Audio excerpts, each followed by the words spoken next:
Zawadi asiwe kikwazo cha Ana, Ana asiwe kikwazo cha Zawadi, Anodi asiwe kikwazo cha Hekima, Hekima asiwe kikwazo cha Anodi. Katika hali yoyote tunategemea na kutazamia mwanzo wa ufanisi kwa maisha yao na jamii kwa ujumla. Jamii kaone mwanzo mpya wa baraka kubwa na utukufu mwingi kwa juu yao. Na wabariki kwa neno lako, na wabariki kwa jina lako, katika jina la Yesu Kristo. Roho Mtakatifu, tunawabariki watu hawa, tunawabariki awe mume wako wa ndoa, ili muishi pamoja kama ilivyoamriwa na maandiko matakatifu.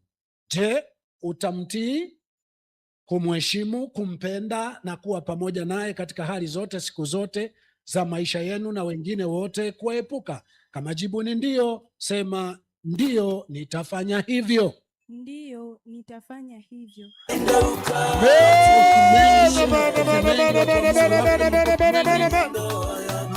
mengi sana, makofi mengi sana, mengi sana. Mungu awabariki sana wote. Kuepuka, kama jibu ni ndio, sema ndio. Ndio, sema ndio, nitafanya hivyo. Kuepuka, kama jibu ni ndio, sema ndio, nitafanya hivyo. Ndio, nitafanya hivyo. Makofi mengi na vigelegele.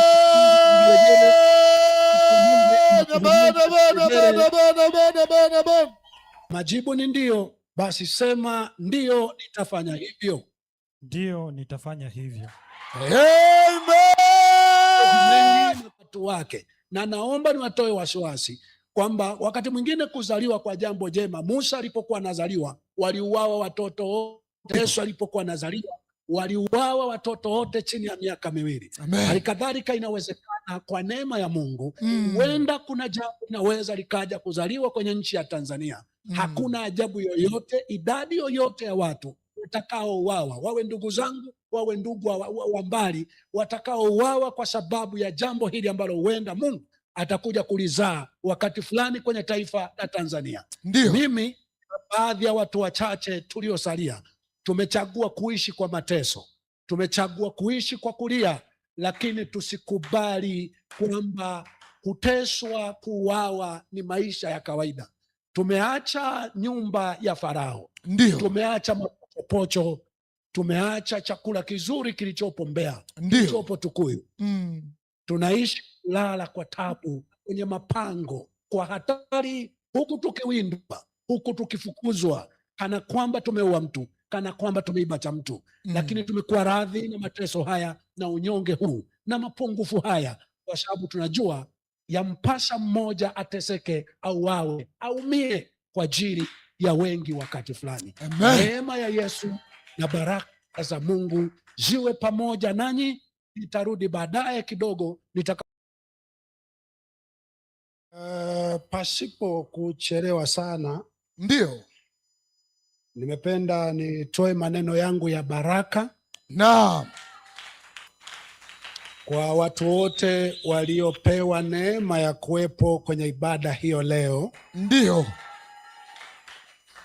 Lakini pia nitoe baraka kwa vijana wangu ambao wamepata neema leo. Ndio. Kufikia hatua hii ya ndoa ambayo tuna ujasiri wa kuita takatifu. Amen. Amen. Lakini ikiwezekana pia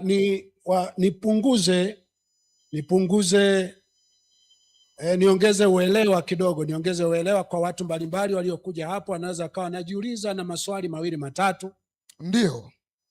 Kwanza kuhusiana na Mbarikiwa mwenyewe, ama mchungaji Mbarikiwa mwenyewe hayupo. Kuna wanaoweza kawa wanatuonea huruma sana, kwa sababu wengi wanafahamu hali halisi, kwa nini mambo yako hivi. Kwa hiyo ikiwezekana wote wakati ibada inaendelea wawe na uelewa wa pamoja kwamba hapana, sisi tuendelee tu na hiki kilichotuleta hapa, ni amani, ni salama, ni baraka, neema ya Mungu na mkono wa Mungu uko pamoja nasi hapa. Lakini pia na mkono wa mtumishi wake pia uko pamoja nasi. Kwa hiyo kila kitakachoendelea hapo, ingawa kulingana na umuhimu wa vijana hawa wanaooa na kuolewa, tofauti na maeneo mengi huwa ninaagiza viongozi wakafungishe ndoa peke yao, lakini hawa bila shaka nitasimamia karibu mambo mengi sana nikiwa huku mapolini, mafichoni, pangoni. Amen. Ambako niko kwa sababu ya neno la Mungu. Sasa mimi sitatumia muda mrefu sana hapa. Ndio. Lakini nitataka kutoa baadhi ya vitu ili watu waweze kuvielewa. Kwanza niwapongeze ndugu wa pande zote 4 za wazazi. Ndio. Wazazi wa Zawadi Mwaibako, wazazi wa Anastasia, na pengine kwa mazingira haya mimi niwatambue hapa. Naomba popote walipokaa, kamera itaenda hapo. Kwanza niwatambue wazazi wa Zawadi, ndugu jamaa marafiki, wazazi wa Zawadi Brown Mwaibako. Nitaomba msimame pale mlipo, nipungie mkono kwenye kamera hapa, mimi nawaona. Amen. Amen. Amen. Amen. Amen. Wazazi, ndugu jamaa na marafiki wa Zawadi, sio wazazi tu, ndugu jamaa marafiki wa Zawadi Mwaibako. Unaona wawili tu ama wengine wakupeana taarifa? Nafikiri watakuwa ni hapo kamera imeenda Nafikiri wengine watakuwa wako njiani. Wengine watakuwa wako njiani. Okay. Asante sana. Asante sana. Okay. Asante sana. Asante sana. Sisi mbili, nipate kuwatambua wazazi wa Anastasia Asmas Miller popote walipo, niwatambue walipo.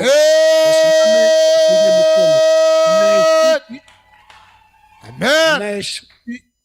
Aliye kwenye kamera mumwangalie vizuri. Nadhani tukio ni kubwa kuliko yeye. Aliye kwenye kamera mwangalie vizuri, nadhani tukio ni kubwa kuliko yeye. Naomba wazazi wa Anastasia msimame tena, anayeshuti hakwenda. Wazazi, ndugu jamaa marafiki wa Anastasia. Amen. Amen. Amen. Amen. Amen. Amen. Amen. Amen. Asante sana. Anayeshuti ajue kwamba watu wakiwa wengi sio lazima awe anazumu watu wachache ili wapate wengi. Anazumwa inapata wengi kwa wakati mmoja. Ndio. Lakini kama ana uzoefu mkubwa kivile, na nadhani injinia wetu ndiye ambaye angeongoza jahazi hilo na ndiye tuliyembana mahali kwenye kona, basi nitakuwa nikimwelekeza hapa.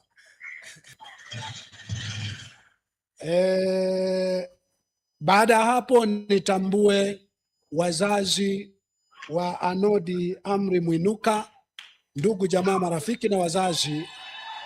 Amen. Amen. Amen. Amen. Asante sana, asante sana, asante sana, asante sana, asante sana, hongereni sana.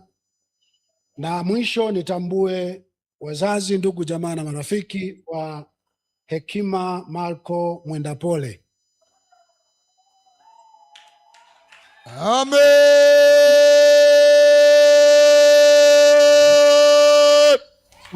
Asante sana, asante sana. Wakati huu pia nitoe maelezo kwamba ibada zetu zinaweza zikawa hazina ile mialiko mikubwa na hamasa kubwa, kwa sababu kwa namna moja nyingine tunakuwa ni kama tumewakata stimu au tumewafanya watu wasiwe na uhuru wote wanaokuwa nao kwenye harusi nyingi. Naomba muelewe kwamba tunafanya hivyo kwa maksudi kabisa, kwa sababu dunia inavyokwenda inaonekana inaigana kila kitu, hata vitu vyenye madhara. Ndio. Dunia inavyokwenda inaruhusu uhuru wa kila mtu, alichoona Mwakaleli, alichoona Australia, alichoona Tunduma, alichoona Chunya, alichoona Arusha, alichoona Nigeria, alichoona Ulaya, vyote vichanganywe. Kwa hiyo inafika mahala ubinadamu hasa na malengo hasa ya ndoa yanakuwa hayajulikani. Ndio maana kuna vitu tumebanabana sana, na baadhi ya watu huwa wanaona ni kama hamkuniheshimu inavyopasa, hamkunikaribisha inavyopasa, ndio hamkutuweka tulipotakiwa. Tunajua hilo, lakini kuna vitu ambavyo ningependa uelewe. Kwa mfano, nianze na kuona kwa nini sisi tuliona mtu anayeoa au kuolewa ndio kama amezini aweko na alama ya kwamba umezini. Sisi tunajua cheupe tafsiri yake ni takatifu, safi. Ndio. Tunajua cheupe tafsiri yake ni safi, ni kitakatifu.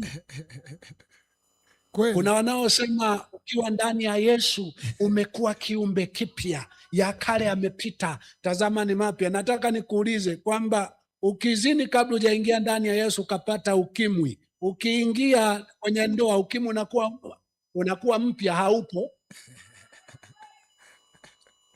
Ikiwa umepata magonjwa ya zinaa, nina hakika kabisa, unajua kabisa kwamba lile kovu umeingia nalo.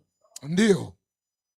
Kwa hiyo hilo kovu lolote ulilopata kwa namna yoyote, sisi tunasema utakapokuwa unaolewa kwa vipimo vya kawaida, unaoa kwa vipimo vya kawaida, ukisema sijawahi kuzini, tunatangaza mitandaoni. Ndio. Ili kama kuna anayejua hapana, mimi niliwahi kuzini naye ajitokeze. Lakini tukiona kabisa kumekaa kimya, basi na sisi tunakuweka alama mbele za watu na mbele za Mungu kwamba mtu huyu alifika hatua hii akiwa imani ameilinda na ushuhuda ameulinda. Tunakupiga white. Amen. Lakini kama ulijichanganya, hapana, tunatafuta rangi ya kufaa, nyeusi, ya buluu, au koti kabisa, koti zito sweta zito, kwamba huyu anaingia kwenye ndoa lakini alishawahi pita mahali. Kwa hiyo mwanamke unayeolewa naye, mwanaume unayeolewa naye, ujue unaolewa na mtu ambaye ana ufundi tayari, kuna vitu anavijua. Kwa hiyo ingia kwa utaratibu, kwa tahadhari, ili kesho na kesho kutwa tuepushe madhara ya baadaye. Ndio. Lakini jambo la pili nataka mfahamu, kuna watu ambao mnatuonea huruma, kuna watu ambao mnaonaga tumepotea, lakini tunahisi binti kijana kufika hatua mpaka na kuja kuoa hajazini, au hata kama alizini miaka 5, 10 iliyopita akaingia kanisani asizini tena.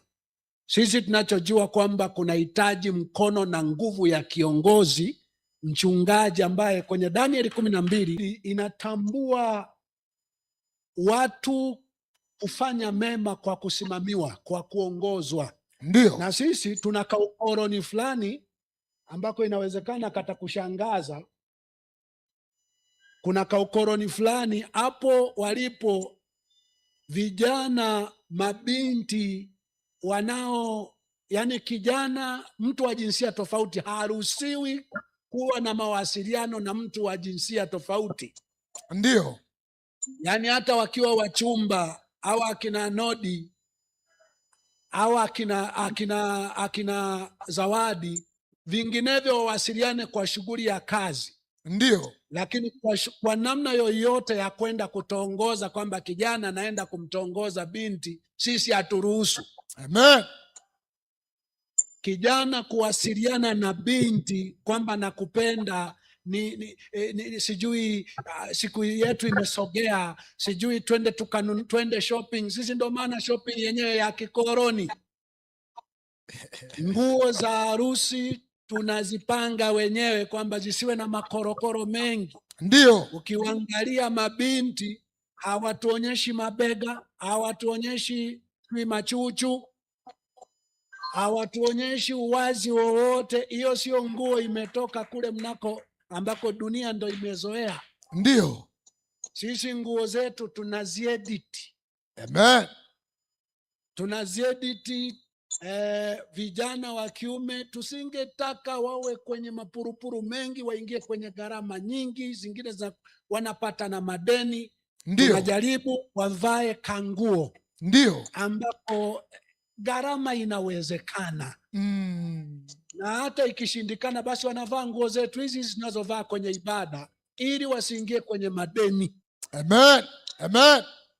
Lakini jambo kubwa, naomba ufahamu kwamba tuna udhibiti mkubwa. Sisi kijana ili aoe, binti ili aolewe, haendi mwenyewe. Kuna fomu maalum tunasema jaza. Ndio. Una umri gani? Umewahi kuzini? Kama ni zaidi ya mara moja, hatutaki ututajie ukumbuke, tunasema tu zaidi ya mara moja. Ndio. Umewahi kuzaa? Kama umewahi kuzaa unasema ndio. Watoto wangapi? Ndo kijana anapeleka hiyo fomu kwa binti. Ndio. Binti anaisoma fomu, anasema huu mzigo niko tayari kuubeba. Anaitika, anasema ndio. Sababu za kumkubali, mimi naona pamoja na mazagazaga aliyo nayo, amewahi kuzini, amewahi kuwa ana watoto, lakini nahisi bado atanifaa. Au kwa kuwa hajawahi kuzini, ana usafi huu, basi na mimi niko tayari. Lakini na mimi mapungufu yangu ni haya: nimewahi kutoa mimba, nimewahi kuzini, nimewahi kuzaa. Akanipokee fomu yangu hii. Ile fomu hawawi nayo wenyewe, wataichukua kwa kiongozi wa kanisa. Ndio. Watairudisha kwa kiongozi wa kanisa kama wamekubaliana na mazagazaga walionayo na mapungufu walionayo. Sisi hatutaki kijana aseme nina gari 4, wazazi wangu wana gari 7, tunataka uwezo wake. Ndio.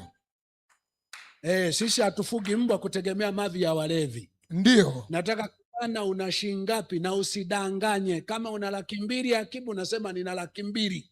Ndio. Kama umejenga hujajenga, unaandika. Binti anakubali uwezo ulio nao. Naam.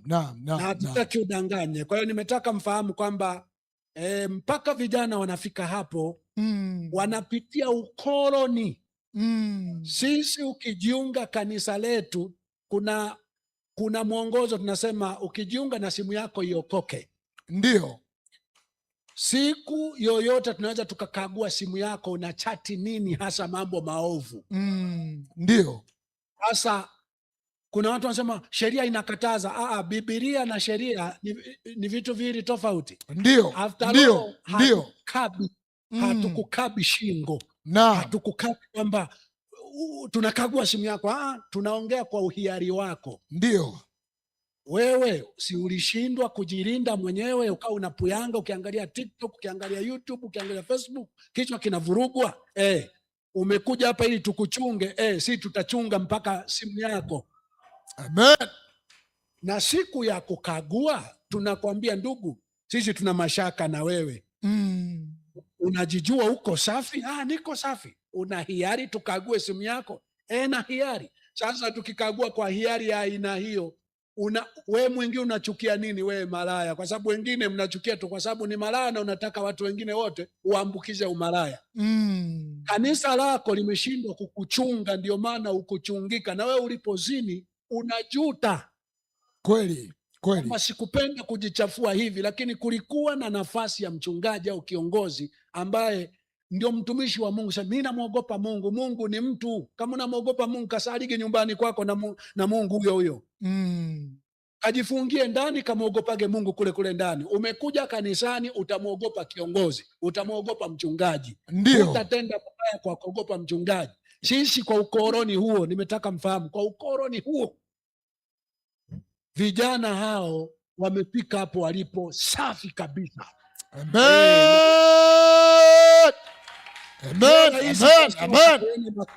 Makanisa yana binti bikira, kijana hajajichezea, hajajichafua. Sio rahisi. Lakini sisi wengi wanaoa kwenye hatua hiyo. Kikubwa tu akifika hajawahi kuzini, wewe ujue mtoto wako ameula. Amen. Ujue ameula. Ukiona tu amekimbia, ujue ameshindwa kulindwa. Kwa hiyo mabinti wamefika hapo kwa ukoloni ule ambao wakati mwingine unaweza usiupende, unaweza usielewe, lakini mwisho wa siku unaweza ukaja kujivunia ukiona amevaa nguo nyeupe ya sura kama hiyo, na hujasikia popote amempa binti mimba, hujasikia popote ameitoa mimba, hujasikia popote kajichafua. Hiyo kwa namna moja nyingine huwa watu wanafika hapo kwa msaada. Amen. Kwa msaada wa neno la Mungu, kwa msaada wa kanisa, ambao mara nyingi wazazi huwa mnakuwa hamna uwezo wa kuwasaidia watoto. Na mwisho nimalizie swala la sasa, mimi sipo na unajua kuna mnaotuonea huruma, kuna mnaoniona hapo kwenye TV mnanionea huruma na mke wangu, lakini pia hata pengine watoto na vijana hawa wanaooa na kuolewa hapo, pengine mnatuonea huruma, mnajua banwa, ila sisi tumejitesa bure, tumebeba vitu hivi kwa uzito usio na sababu. Naomba mwelewe kwamba hii dunia ingekusanya watu wote ambao tutakubaliana na mambo yalivyo, ingeharibika zaidi kuliko hivi ambapo tupo wachache tulioamua kuteseka ili tuwe sauti ya kwamba jamani, mambo haya yasibaki hivi. Amen. Amen. Naomba nikusomee katika Waebrania sura ya 11, nimalizie hapo mstari wa 24, nasoma tu mwenyewe. Inasema, kwa imani Musa alipokuwa mtu mzima akakataa kuitwa mwana wa binti Farao. Akaona ni afadhali kupata mateso pamoja na watu wa Mungu kuliko kujifurahisha katika dhambi kwa muda wa kitambo. Akihesabu ya kuwa kushutumiwa kwake Kristo ni utajiri mkuu kuliko hazina za Misri, kwa kuwa aliyatazamia hayo malipo. Amen. Niwajulishe kwa ufupi kakisha haka ni kwamba Musa alikuwa Tanzania. Musa alikuwa sehemu penye mapochopocho. Ndiyo. Pana chips nyama, pana chipsi kuku, pana kitimoto ndizi, pana kachumbari, pana kila kitu. Lakini Musa aliona pamoja na hayo kuna watu wanateseka na hakuna wa kuwasemea. Ndio. Kuna watu wanauawa ovyo na hakuna wa kuwasemea. Ndio. Watu wote wako mjini, kila mtu anaangalia mambo yake. Musa aliona vema kwamba afadhali mimi niteseke, lakini niwe sauti ya kwamba kuteseka kwa namna hii isiwe ni maisha ya kawaida. Amen. Amen. Leo hii najua wote tunakubali, hatupendezwi kabisa kwamba kuna watu wetu wanauawa ovyo. Ndio. Unashindwa kuongea. Ndio. Kuna watu wetu wanatekwa ovyo, unashindwa kuongea. Ndio. Naamini wote tunasafiri humu barabarani, barabara zimechimbika. Zinasababisha ajali. Ajali tunazopata sisi sio shetani anatoa. Kabisa, sio Mungu anatoa. Kabisa. Kweli. Ajali tunazopata sisi ni watu ambao ni wabinafsi, kila wanachokipata wanakitumia kwa anasa zao. Wanaacha barabara zikiwa na mashimo, madereva wanaendesha kwa taabu, mwisho wa siku akili zinachoka, wanapo overtake, wanapojaribu wawai, wanagonga. Hiyo inakuwa ni ajali. Hakuna unayeweza kusema ukilikuta shimo. Hakuna unayeweza kusema peupe. Kweli. Katika hali zote hizo nataka mfahamu kwamba Musa aliona ni afadhali mimi nipate mateso. Amen. Musa aliona ni afadhali tuwepo takaopata mateso. Amen. Hao watoto, hao vijana walioko hapo, naamini kabisa ndugu zao mlitamani wangekuwa kwenye sehemu fulani, kwenye ukumbi fulani, kwenye mahali palipojiachia. Ndio. Wangekuwa nadhari kanisa la watu ambao wamestaarabika, watu bora. Lakini kwa bahati mbaya nasikitika kuwatangazia kwamba vijana hao wamechagua kuishi maisha ya kama yenye utumwa hivi. Amen. Maisha kama yenye kupungukiwa hivi, maisha kama mayatima hivi. Nadhani kuna watu kama Anodi hapo, ndugu zake wanampenda, ndugu zake wana uwezo. Naamini kabisa wangetamani angekuwa na sali kanisa la maofisa, la wakubwa, la watu wanaoheshimu, waliojipanga. Lakini kwa namna nyingi ameandika na ushuhuda wake Facebook, ameishi maisha ambayo asante pia wazazi wake kwa kumheshimu baadaye. Sasa baada ya kuelewa kwamba na uelewa wa kusimamia hayo, wameheshimu, wameruhusu. Lakini kiujumla ameishi maisha kana kwamba ni yatima, ameishi maisha kana kwamba hana wa kumsaidia. Ndio. Na kuna malezi ya baba yao ambayo pia nimeyapenda. Baba yao anapenda watoto wajiweze, wasitegemee uwezo wa baba yao. Amen. Amen. Anodi amejaribu kuishi kwenye imani ya aina hiyo, lakini ni kwa makusudi. Akina Zawadi wameishi maisha ya kujipambania. Tangu mama yake afariki, ameishi maisha ya kujipambania, ya kujisomesha na kujaribu kusomesha wadogo zake. Alikuwa anazungusha afkeki, anakaanga toka saa 2 usiku mpaka saa 11 asubuhi.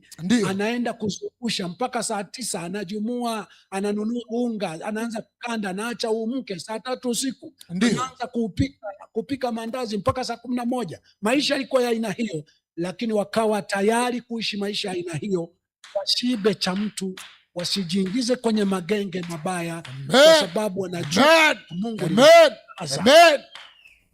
Na wanajua mchungaji na kiongozi ambaye anatuhubiria, yeye ni mfano wa kuigwa, kwamba yuko tayari kupata hasara ya vitu vyote, pamoja na hasara ya uhai wake na wa watu wake. Na naomba niwatoe wasiwasi kwamba wakati mwingine kuzaliwa kwa jambo jema. Musa alipokuwa anazaliwa waliuawa watoto wote chini ya miaka 2. Yesu alipokuwa anazaliwa waliuawa watoto wote chini ya miaka 2. Halikadhalika inawezekana kwa neema ya Mungu, huenda kuna jambo linaweza likaja kuzaliwa kwenye nchi ya Tanzania. Hakuna ajabu yoyote, idadi yoyote ya watu watakaouawa, wawe ndugu zangu, wawe ndugu wa mbali, watakaouawa kwa sababu ya jambo hili ambalo huenda Mungu atakuja kulizaa wakati fulani kwenye taifa la Tanzania. Ndio. Mimi baadhi ya watu wachache tuliosalia tumechagua kuishi kwa mateso, tumechagua kuishi kwa kulia, lakini tusikubali kwamba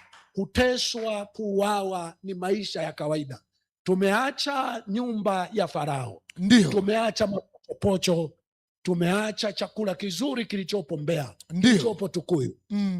Tunaishi kulala kwa tabu kwenye mapango, kwa hatari, huku tukiwindwa, huku tukifukuzwa, kana kwamba tumeua mtu, kana kwamba tumeiba cha mtu. Lakini tumekuwa radhi na mateso haya na unyonge huu na mapungufu haya, kwa sababu tunajua yampasa mmoja ateseke, auawe, aumie kwa ajili ya wengi wakati fulani. Neema ya Yesu na baraka za Mungu ziwe pamoja nanyi.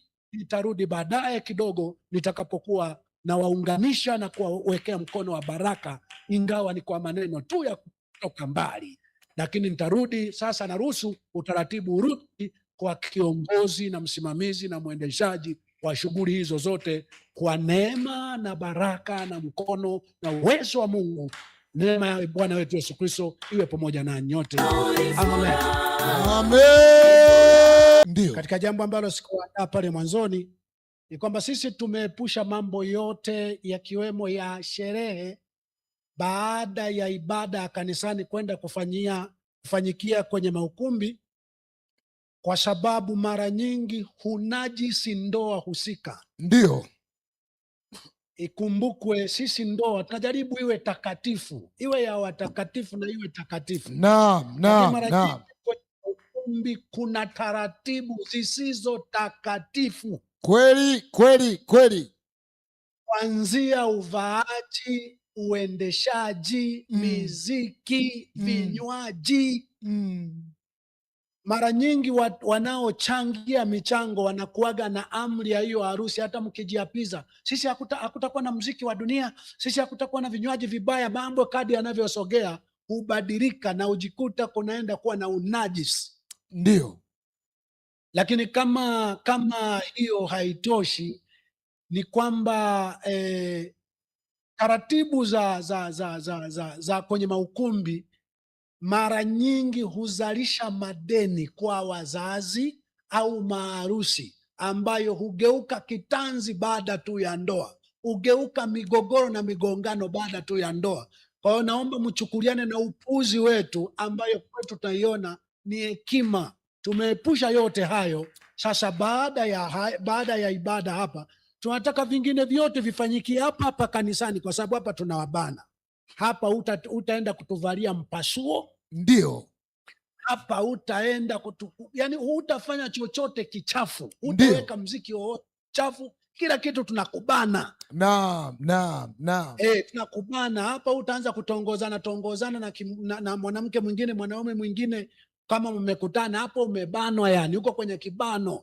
Lakini hivyo ndivyo tunaitakasa ndoa ya watoto wetu, inakuwa takatifu mpaka wakati wa kufunga. Kwa hiyo naomba uchukuliane na kaupuzi ketu na kaukoroni ketu haka, lakini ndiko kanako tuwaponye watoto wetu hao wanaoingia kwenye ndoa, na hao wengine ambao wataingia karibuni wawe karibu kila kitu wanaona kina utukufu wa Mungu. Haleluya, amen, amen, amen.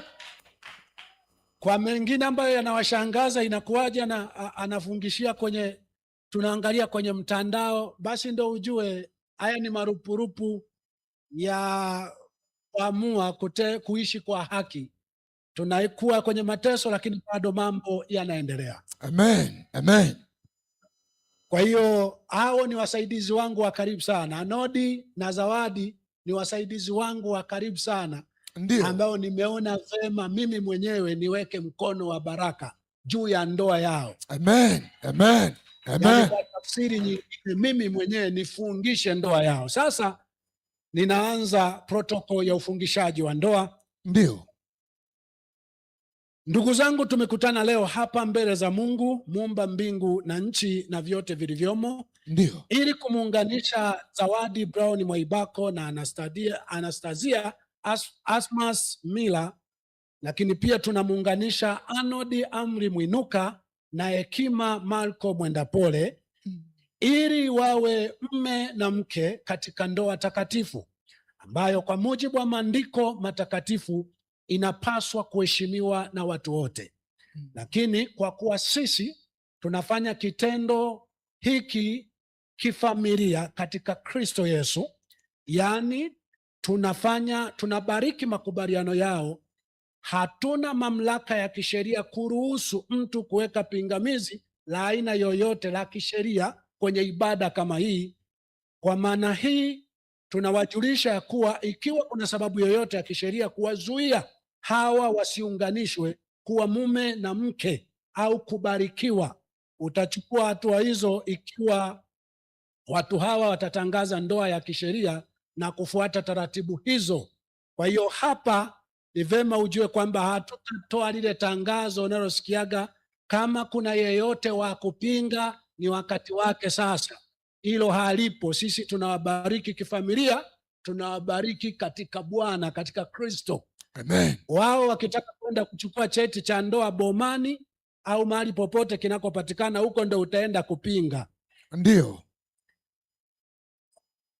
Jambo la pili, kama mnavyojua, tumesimama mbele za Mungu aliyeziumba mbingu na nchi na vyote vilivyomo, ambaye mbele zake hakuna kinachojificha, maana yeye huchunguza viuno na mioyo ya wanadamu. Na mbele ya halaiki hii ya mashahidi ambao wamekuja kushuhudia kuunganishwa kwenu, ikiwa mmoja wenu ana sababu yoyote ya msingi ya kuwazuia msiunganishwe kihalali katika ndoa takatifu, sasa ndio wakati wa kusema. Naomba sasa msimame na maiki nyingine isogee karibu nao, kwa sababu pana kiapo ambacho mtaenda kuapa mbele za watu hawa.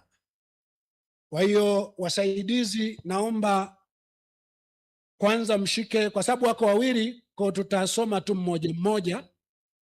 Microphone ianzie hapo kwa Zawadi, kwa sababu kuna kitu ataenda kujibu baada ya mimi kusema maneno yafuatayo.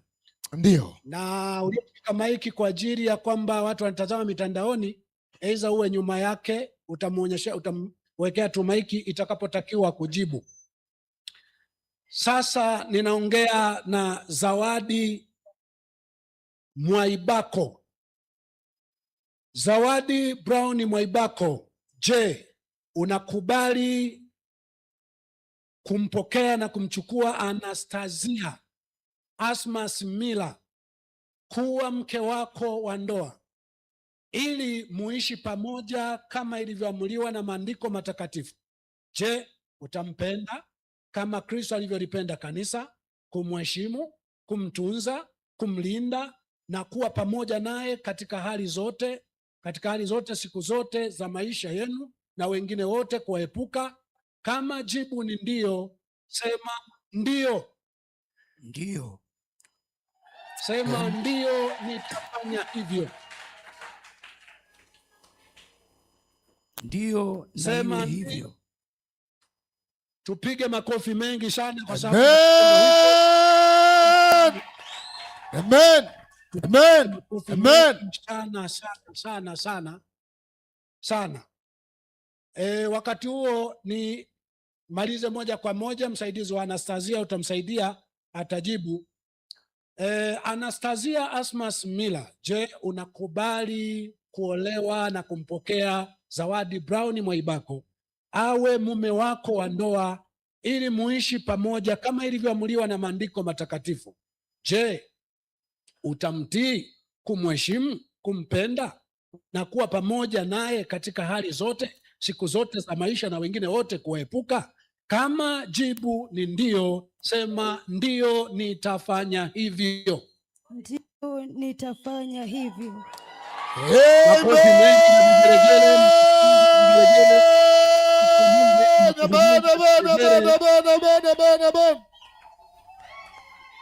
Asante sana. Sasa narudi kwa Anodi.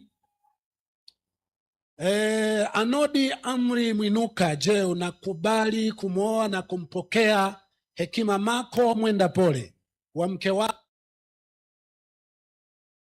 kama ilivyoamriwa na maandiko matakatifu? Je, utampenda kama Kristo alivyolipenda kanisa, kumheshimu, kumtunza, kumlinda na kuwa pamoja naye katika hali zote, siku zote za maisha yenu, na wengine wote kuwaepuka? Kama jibu ni ndio, basi sema ndio nitafanya hivyo. Ndio nitafanya hivyo.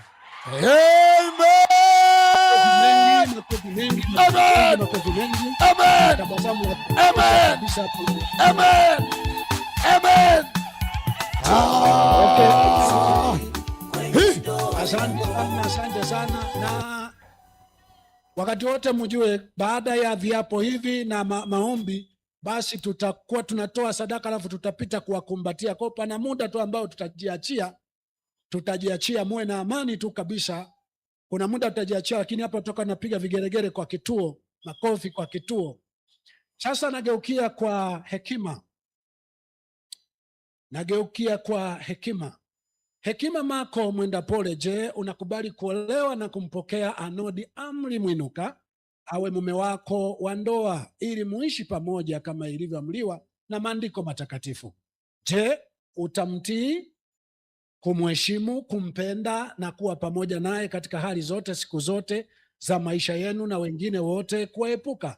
Kama jibu ni ndio, sema ndio nitafanya hivyo. Ndio nitafanya hivyo.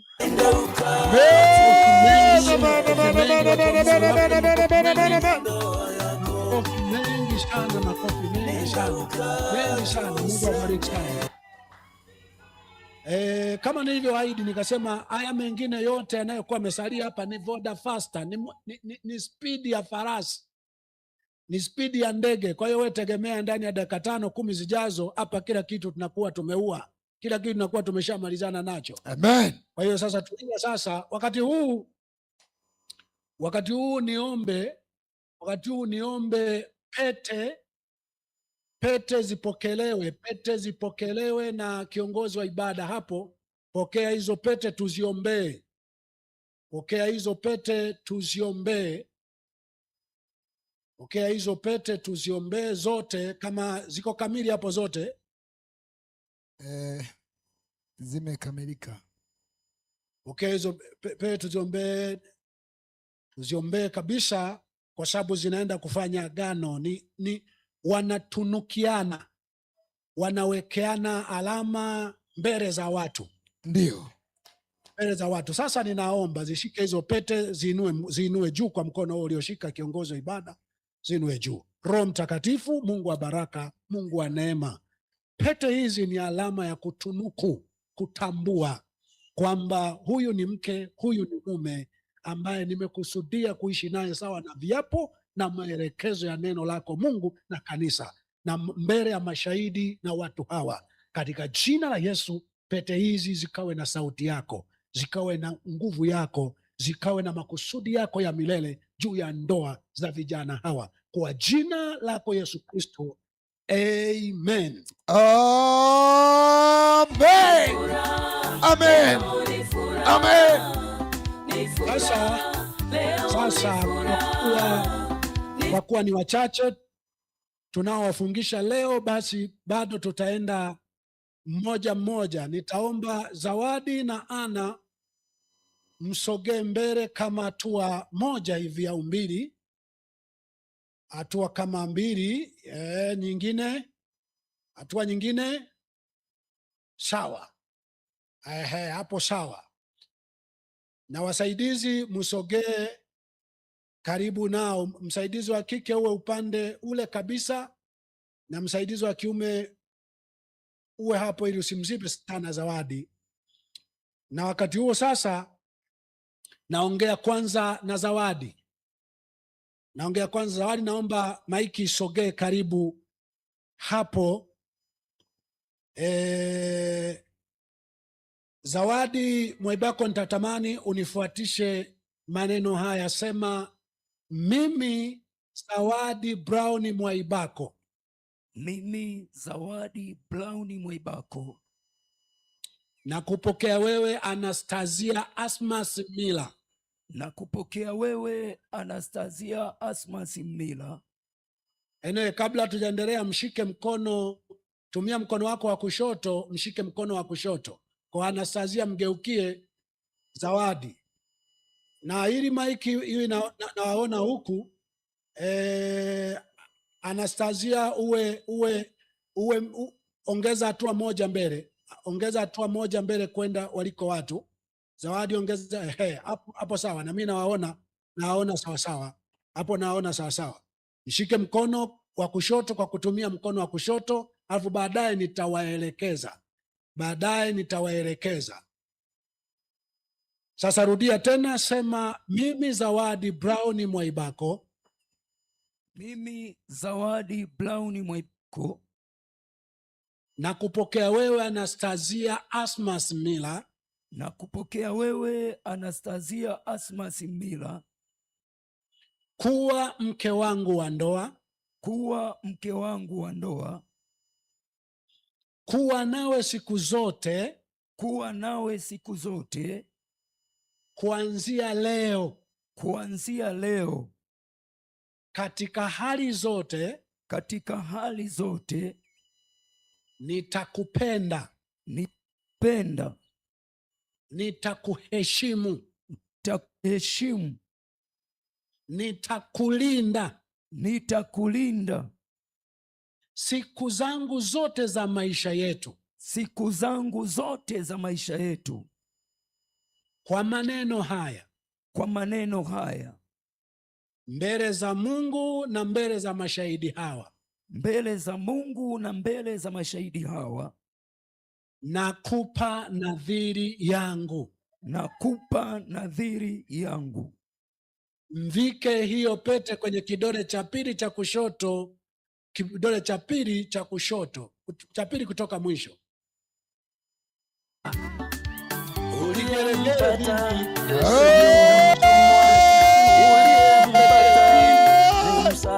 Amen. Amen. Amen. Amen. Amen. Amen. Amen. Amen. Amen. Amen. Amen. Amen. Amen. Amen. Huyo ni msaidizi. Mwachilie sasa. Anatakiwa akutii. Asante. Anastasia, sasa mshike mkono Zawadi, mkono wa kushoto. Tumia mkono wa kushoto, mshike na kushoto. Tumia mkono wa kushoto, mshike na kushoto. Alafu unifuatishe maneno haya. Sema, mimi Anastasia Asmas Mila. Mimi Anastasia Asmas Mila. Na kupokea wewe Zawadi Brown Mwaibako. Na kupokea wewe Zawadi Brown Mwaibako. Kuwa mume wangu wa ndoa. Kuwa mume wangu wa ndoa. Kuwa nawe siku zote kuanzia leo. Kuwa nawe siku zote kuanzia leo. Katika hali zote. Katika hali zote. Nitakupenda. Nitakupenda. nitakuheshimu, nitakulinda siku zangu zote za maisha yetu, kwa maneno haya, mbele za Mungu na mbele za mashahidi hawa, nakupa nadhiri yangu. Aya, mvike pete kwenye kidole cha pili cha mkono wa kushoto kutoka mwisho. Amen. Vigeregere sasa usitumie kama ni kula kumfanya punda. Asante. Basi mwendo wa farasi, naona tabasamu ya Ana kwa mbali hapo. Safi sana. Sio Zawadi amesimama, utafikiri Rua. Mke kama njia ya kumaliza tatizo. Wakati wanakuta mbele, yeye aliinamia chini, utafikiri ndiye aliyevalishwa shera. Aliinamia mbele, hata step haikuweko. Elewe, hiyo ni ishara kwamba wewe ulikuwa na dunia yako na ulikuwa na ulimwengu wako. Baada ya hapo, Anodi na Hekima wasogee hatua mbili mbele, lakini Hekima asogee 3, Anodi asogee 1 au Anodi 1, 2, ili niwaone. Hekima nyingine. Haya, hapo mgeukiane sasa, ili na mimi niwe naona huku na hapo. Mko sawa? Anodi sogeza mbele. Hapo sawa. Haya, Anodi mshike mkono wa kushoto. Tumia mkono wa kushoto, mshike mkono wa kushoto Hekima. Alafu nifuatishe maneno haya, maikrofoni ende pale Anodi alipo. Nifuatishe maneno hayo. Haya, sema: mimi Anodi Amri Mwinuka. Mimi Anodi Amri Mwinuka. Na kupokea wewe Hekima Marko Mwendapole. Na kupokea wewe Hekima Marko Mwendapole kuwa mke wangu wa ndoa. Kuwa mke wangu wa ndoa. Kuwa nawe siku zote kuanzia leo. Kuwa nawe siku zote kuanzia leo. Katika hali zote. Katika hali zote. Nitakupenda. Nitakupenda. Nitakuheshimu. Nitakuheshimu. Nitakulinda. Nitakulinda. Siku zangu zote za maisha yetu. Siku zangu zote za maisha yetu. Kwa maneno haya. Kwa maneno haya.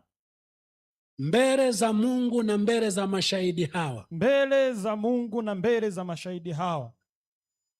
Nakupa nadhiri yangu. Nakupa nadhiri yangu. Haya, mvike pete kwenye kidole cha pili cha mkono wa kushoto kutoka mwisho. Vigeregele vya kutosha kabisa. Vigeregele vya kutosha kabisa. Vigeregele vya kutosha kabisa hapo. Asante sana, asante sana. Mwendo wa basi, mwendo wa farasi. Amen. Tutoke hapo, microphone iende karibu na Hekima. Hekima sema: mimi Hekima Marko Mwendapole. Hekima Marko Mwendapole. Rudia tena, sema: mimi Hekima Marko Mwendapole. Mimi Hekima Marko Mwendapole. Na kupokea wewe Anodi Amri Mwinuka. Pokea Anodi Amri Mwinuka. Kuwa mume wangu wa ndoa. Kuwa mume wangu wa ndoa. Kuwa nawe siku zote kuanzia leo. Kuwa nawe siku zote. Kuwa nawe siku zote kuanzia leo. Kuwa nawe siku zote kuanzia leo. Katika hali zote. Katika zote. Nitakupenda. Nitakupenda. Nitakuheshimu. Nitakuheshimu. Nitakulinda. Nitakulinda. Siku zangu zote za maisha yetu. Zote za maisha yetu. Kwa maneno haya, kwa maneno kwa maneno haya, kwa maneno haya, mbele za Mungu mbele za Mungu na mbele za mashahidi hawa, na mbele za mashahidi hawa, nakupa nadhiri yangu. nakupa nadhiri yangu. Mvike pete hiyo kwenye kidole cha pili cha mwisho cha mkono wa kushoto.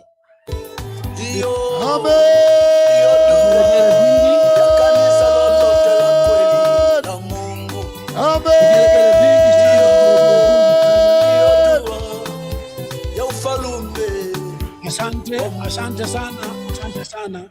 Sasa mnaweza mkarudi na kusimama pale ambapo kwenye laini moja, na baada ya hapo natamka maneno haya kwamba pete hizi mlizovaishana leo ziwe ukumbusho kwenu siku zote za maisha yenu, za nadhiri mliowekeana leo, na alama ya upendo wenu uliopelekea kuoana kwenu. Narudia hapa, pete hizi mlizovishana leo ziwe ukumbusho kwenu siku zote za maisha yenu, za nadhiri mliowekeana leo, na alama ya upendo wenu uliopelekea kuoana kwenu. Baada ya hapo nitaomba sasa mpige magoti. Watumishi wa Mungu Robert Alune na Alex Mwangosi kama yupo, naomba muweke mikono juu ya watu hao kwa niaba yangu, muombe baraka. Hiyo ndoa tayari imeshakuwa takatifu kabisa, imeshakuwa rasmi kibiblia na mbingu zimeitambua. Sasa iwekeni mikono, muiweke wakfu hiyo ndoa. Na wakaribisha sasa muombe watu hao pamoja nami. Wekeni mikono na mimi naomba juu yao. Mungu Roho Mtakatifu, Mungu wa baraka, Mungu wa milele, Mungu wa kweli, ninakubariki mno kwa sababu ya siku ya leo. Ninakubariki mno kwa ajili ya vijana hawa, nakubariki mno kwa ajili ya maisha yao, ushuhuda wao, kwa ajili ya maisha ambayo wameishi mbele zako, maisha ambayo yamekuwa ni ushuhuda kwa watu wote ambao umewatukuza hivi. Imejulikana kwamba inawezekana mtu kuwa safi, mtu kuwa mtakatifu, mtu kulinda ushuhuda wake, hata kama ni mapambano makali, hata kama ni kwa hatari nyingi, hata kama ni kwa vizuizi vingi. Roho Mtakatifu, Mungu wa baraka, lakini inawezekana kwa neno lako, inawezekana kwa jina lako, katika jina la Yesu. Watumishi wako wameweka mikono kwa niaba yangu, wameweka mikono, nami natamka baraka ya maisha yao, makusudi ya milele uliokuipanga Mungu kwa ajili ya maisha yao yakatimie kupitia ndoa zao hizi, katika jina la Yesu. Mwanamke asiwe kikwazo cha mwanaume, mwanaume asiwe kikwazo cha mwanamke, Zawadi asiwe kikwazo cha Ana, Ana asiwe kikwazo cha Zawadi, Anodi asiwe kikwazo cha Hekima, Hekima asiwe kikwazo cha Anodi. Katika hali yoyote tunategemea na kutazamia mwanzo wa ufanisi kwa maisha yao na jamii kwa ujumla. Jamii kaone mwanzo mpya wa baraka kubwa na utukufu mwingi kwa juu yao. Na wabariki kwa neno lako, na wabariki kwa jina lako, katika jina la Yesu Kristo. Roho Mtakatifu, tunawabariki watu hawa, tunawabariki kwa neno lako, katika jina la Yesu Kristo. Kila mwenye pumzi piga kelele hapo, sema amen.